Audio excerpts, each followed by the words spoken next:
हर हर महादेव दोस्तों, जय श्री राम। कैसे हैं आप सब।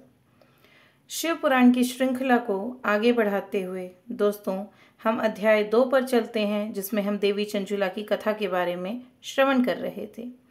इस अध्याय में हम देवी चंचुला की प्रार्थना से ब्राह्मण का उसे पूरा शिव पुराण सुनाना और समयानुसार शरीर छोड़कर शिवलोक में जा चंचुला का पार्वती जी की सखी एवं सुखी होना। ब्राह्मण बोले, नारी, सौभाग्य की बात है कि भगवान शंकर की कृपा से शिव पुराण की इस वैराग्य युक्त कथा को सुनकर तुम्हें समय पर चेत हो गया है। ब्राह्मण पत्नी, तुम डरो मत, भगवान शिव की शरण में जाओ। शिव की कृपा से सारा पाप तत्काल नष्ट हो जाता है। मैं तुमसे भगवान शिव की कीर्ति कथा से युक्त उस परम वस्तु का वर्णन करूंगा जिसमें तुम्हें सदा सुख देने वाली उत्तम गति प्राप्त होगी। शिव की उत्तम कथा सुनने से ही तुम्हारी बुद्धि इस तरह पश्चाताप से युक्त एवं शुद्ध हो गई है। साथ ही तुम्हारे मन में विषयों के प्रति वैराग्य हो गया है। पश्चाताप ही पाप करने वाले पापियों के लिए सबसे बड़ा प्रायश्चित है। सत्पुरुषों ने सबके लिए पश्चाताप को ही समस्त पापों का शोधक बताया है। पश्चाताप से ही पापों की शुद्धि होती है। जो पश्चाताप करता है वही वास्तव में पापों का प्रायश्चित करता है, क्योंकि सत्पुरुषों ने समस्त पापों की शुद्धि के लिए जैसे प्रायश्चित का उपदेश किया है, वह सब पश्चाताप से संपन्न हो जाता है। जो पुरुष विधि पूर्वक प्रायश्चित करके निर्भय हो जाता है, वह अपने कुकर्म के लिए पश्चाताप नहीं करता। उसे प्रायः उत्तम गति प्राप्त नहीं होती, परंतु जिसे अपने कुकृत्य पर हार्दिक पश्चाताप होता है, वह अवश्य उत्तम गति का भागी होता है। इसमें संशय नहीं है। इस शिव पुराण की कथा सुनने से जैसी चित्त शुद्धि होती है, वैसी दूसरे उपायों से नहीं होती। जैसे दर्पण साफ करने पर निर्मल हो जाता है, उसी प्रकार इस शिव पुराण की कथा से चित्त अत्यंत शुद्ध हो जाता है। इसमें संशय नहीं है। मनुष्यों के शुद्ध चित्त में जगदम्बा पार्वती सहित भगवान शिव विराजमान रहते हैं। इससे वह विशुद्ध आत्मा पुरुष श्री सांब सदाशिव के पद को प्राप्त होता है। इस उत्तम कथा का श्रवण समस्त मनुष्यों के लिए कल्याण का बीज है। अतः यथोचित शास्त्रोक्त मार्ग से इसकी आराधना अथवा सेवा करनी चाहिए। यह भव बंधन रूपी रोग का नाश करने वाली है। भगवान शिव की कथा को सुनकर फिर अपने हृदय में उसका मनन एवं निधिध्यासन करना चाहिए। इससे पूर्णतया चित्त शुद्धि हो जाती है। चित्त शुद्धि होने से महेश्वर की भक्ति अपने दोनों पुत्रों ज्ञान और वैराग्य के साथ निश्चित ही प्रकट होती है।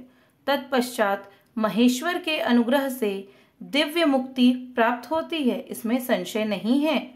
जो मुक्ति से वंचित है उसे पशु समझना चाहिए, क्योंकि उसका चित्त माया के बंधन में आसक्त है।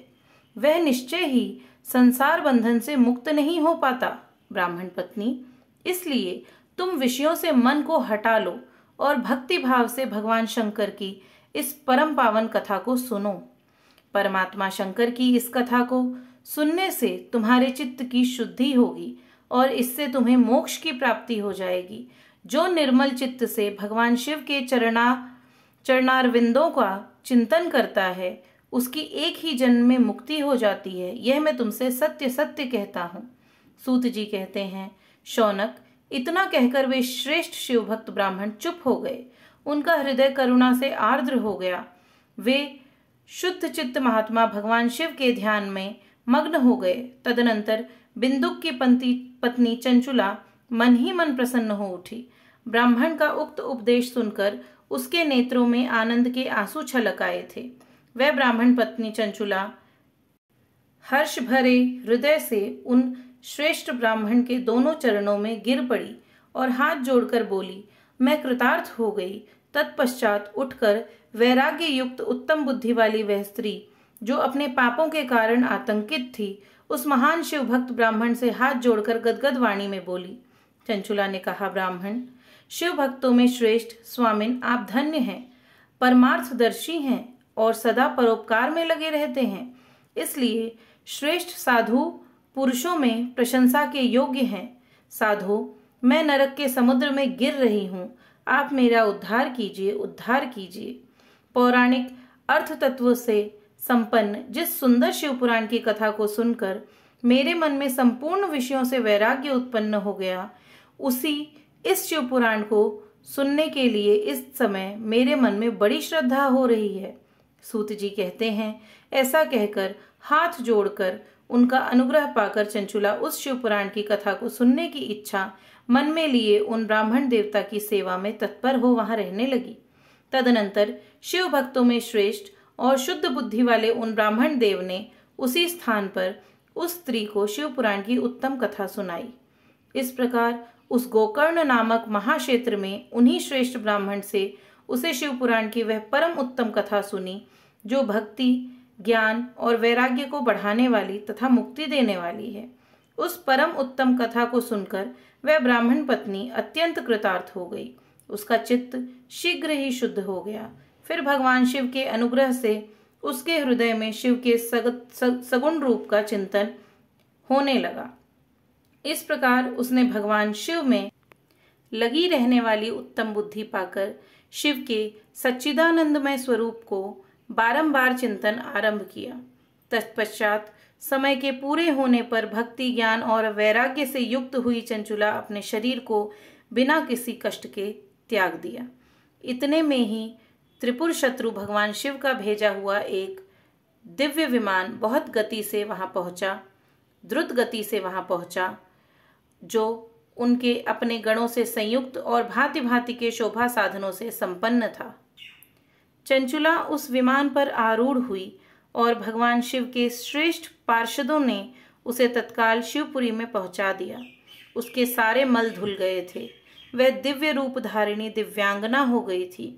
उसके दिव्य अव्यय उसकी शोभा बढ़ाते थे।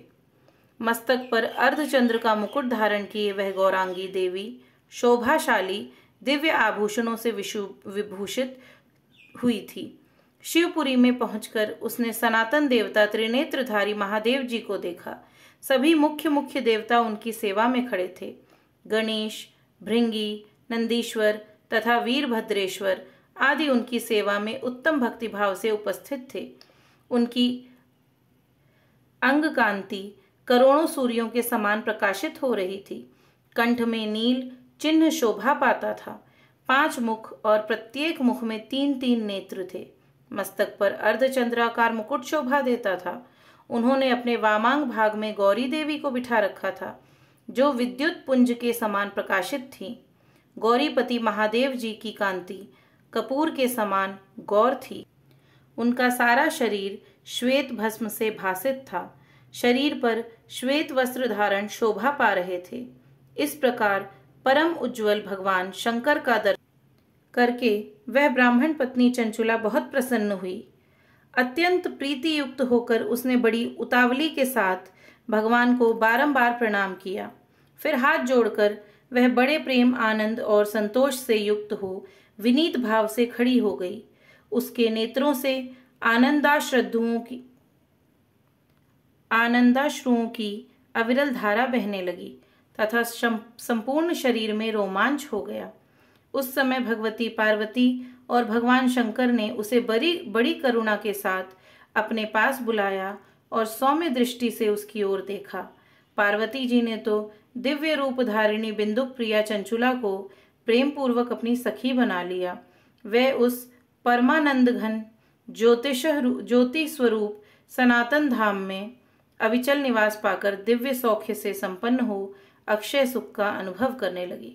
बोलो श्री शंकर भगवान की जय। उमापति महादेव की जय। हर हर महादेव। दोस्तों, अगले अध्याय में हम देवी चंचुला के पति बिंदुक की मुक्ति और उसका उद्धार पढ़ेंगे।